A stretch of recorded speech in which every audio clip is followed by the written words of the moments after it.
안녕하십니까 여러분. 강명도TV 자유조선을 시작하겠습니다. 국제 소식입니다. 이번에는 러시아가 미국의 군사훈련에 대해서 맹비난하고 나섰습니다. 미국의 전략폭격기 B-52 10대가 알래스카 지역에서 러시아 국경 쪽으로 20km까지 접근해서 핵 투하 훈련을 벌였다는 것입니다. 핵 공격 훈련을 했다고 강력하게 비난했습니다. 러시아 통신, 즉 따스 통신이죠. 이 따스 통신에 의하면 미국의 이 전략폭격기 훈련에 대해서 강력하게 비난했는데, 러시아 국방장관이 이런 10월, 11월 달에는 계속해서 이 러시아 국경연선에서 핵무기 공격 훈련을 계속해서 벌이고 있는데 그 횟수가 점점 늘어나고 있고 비행기 전략폭격기 대수도 늘어났다고 강한 불만을 표시하고 강력 비난했습니다. 러시아 국방장관은 이번 달 들어 러시아 국경 인근에서 미군 전략폭격기들은 30차례 이상 비행했다며 이는 지난해 같은 기간에 비해 2.5배 증가한 수치라고 언급하였다고 했습니다. 또한 앞서 블라디미르 푸틴 러시아 대통령은 지난주 미군이 러시아 국경 인근에서 전략폭격기 훈련을 실시하는 것에 대해 서방이 매우 위험한 무기를 소지하고 있다며 서방 세계가 레드라인을 넘지 말 것을 강력히 경고한다고 했던 것입니다. 어제 그제는 바로 미국과 유럽 국가들이, 즉 나토 국가들이 러시아의 무력이 우크라이나 이 동부 지역에, 즉 크림반도를 비롯한 우크라이나 동부 지역에 몰리는 것을, 직결되는 것을 강력히 비난하고, 여기에서 군사적 충돌이 일어난다면 세계 대전도 일어날 수 있는, 즉 미국과 러시아가 군사적으로 전면 충돌을 일어날 수 있다는 경고를 보내기도 했습니다. 그래서 제가 어제 여러분들께 말씀을 드렸죠. 과연 러시아가 우크라이나를 공격한다면 우크라이나 때문에, 이 한 나라 때문에 미국이 전면전에 휘말릴 수 있는 군사력을 동원할 것인가, 여기에 대해서 말씀을 드렸는데, 알래스카에서 러시아 시베리 지역, 이 지역에 20km 영공전까지 핵무기를 16기 탑재할 수 있는 이 B-52 이 10대가 훈련을 했다고 했습니다. 핵 공격 훈련을 했다고 강력 비난하고 있는 것입니다. 아마 해마다 하고 있는 정상 훈련인데도 불구하고 이 러시아가 이렇게 강력 반발하는 것은 우크라이나와 벨라루스에 집결하고 있는 약 14만 명의 이 러시아 정규군, 이 특수군이라고 하죠. 이 특수군을 집결시키고 있는 데 대한 그것을 반감하기 위한 일환으로 보인다는 것입니다. 벨라루스와 우크라이나 국경에 14만 명의 정예군을 집결시키면서 그 이목을 미국, 즉 알래스카 인근에서 러시아 영공 20km까지 B-52 전략 핵폭격기 10대가 핵공격 훈련을 하고 있다는 것을 보도함으로써, 그리고 강력 반발함으로써 미군도 이렇게 전쟁 준비에 돌입하고 있다는 것을 아마 국제사회의 이목을 그쪽으로 집중시키려는 것 같다는 뉴스도 나와 있습니다. 제가 보기에도 그런 것 같습니다. 오늘이냐 내일이냐 아니면 1월이냐 2월이냐 하는 이 시간만 남았다는 것이 전문가들의 분석입니다. 즉 러시아가 우크라이나를 공격하는 것은 기정사실이 됐다는 것입니다. 그러면서 러시아는 오히려 미국의 정례 훈련인 알래스카 미 공군 기지에서 훈련하고 있는 이 전략폭격기들에 대한 비난을 강화함으로써, 또 강력 반발함으로써 국제사회의 이목을 거기에 돌리려고 한다는 그런 속셈도 있는 것 같다는 것입니다. 이런 와중에 또 중국은 또 이 미국과 대만이 이번 그 중국을 이제 포위 전략하는 그 경제협력 공동체에 대만을 끌어들였다고 합니다. 경제협력 공동체에 대만이 참여하도록 이 회의에 대만을 초청했다고 합니다. 중국이 강력 반발하는 것은 불보듯 뻔하죠. 미국이 주도하는 경제 공군망에도 끌어들일 뿐만 아니라 자유민주주의를 지향하는 민주주의 정상회의에 대만 총통을 초청했다는 것입니다. 중국은 민주주의 국가가 아니기 때문에 이 회의에 초청받지 못하고 오히려 대만을 초청한 것, 바이든 대통령 점점 세게 나가는 것 같습니다. 중국의 반발을 있을 것을 알면서도, 예견하면서도 왜 대만을 이 민주주의 국가 정상회의에까지 참여시키고 초청을 했을까요? 중국을 노골적으로 자극시키는데 충분한 이유가 된다는 것입니다. 다음 달 9일에서 10일 미국 주도로 개최되는 민주주의 국가 정상회의에 대만이 공식 초청됐다. 미 국무는 23일 현지 시간이죠. 밤늦게 민주주의 정상회의에 초청된 110개국의 명단을 홈페이지에 공개했다.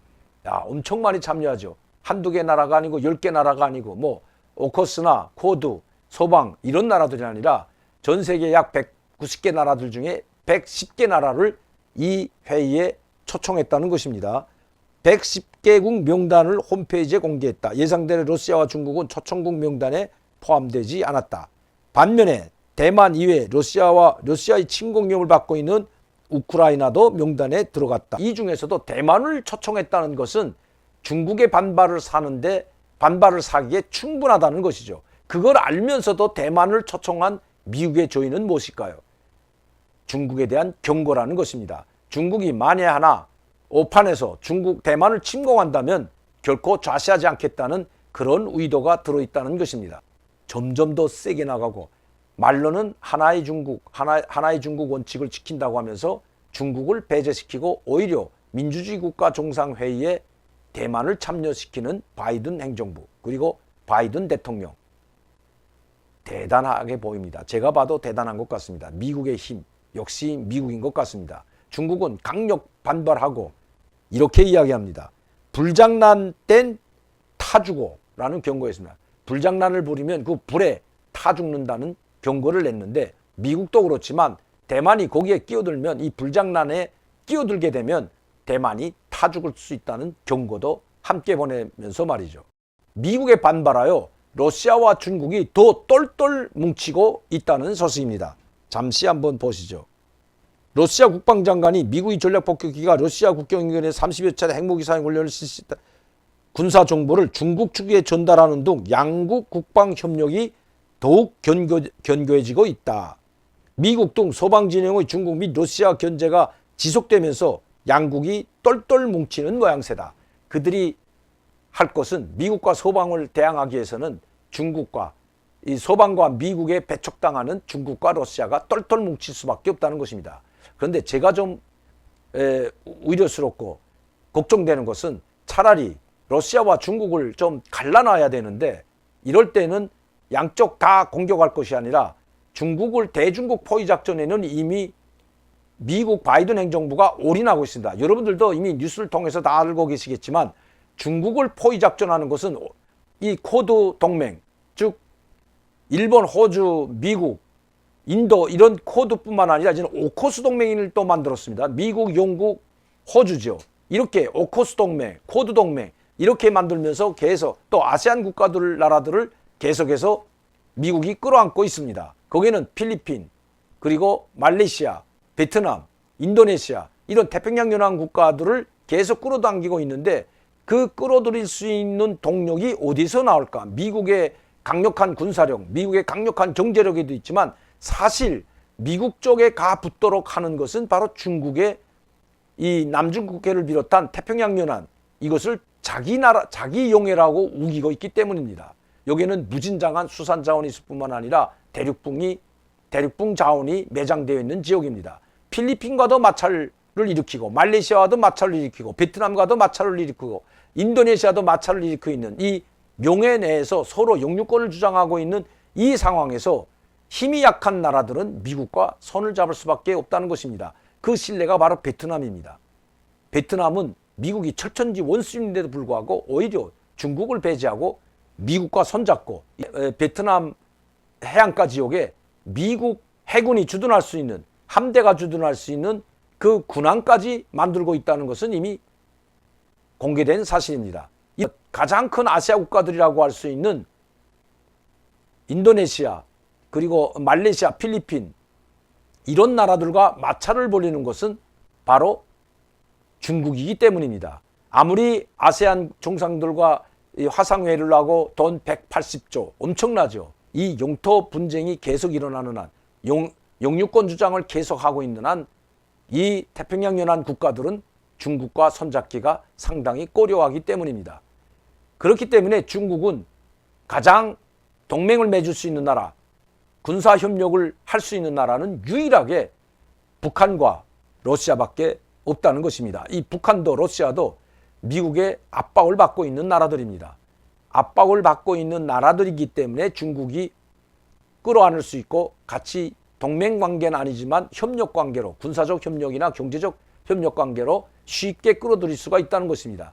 차라리 이럴 중국을 포위 전략하고 군사적으로 경제적으로 압박을 하자면 차라리 북한도 어느 정도 미국 쪽으로 끌어안고 러시아도 지금 상황에서는 서로 대결을 벌일 것이 아니라, 그리고 압박할 것이 아니라 어느 정도 러시아를 트럼프 전 대통령처럼 슬쩍 끌어안는 것도 전략상 중요하다는 것입니다.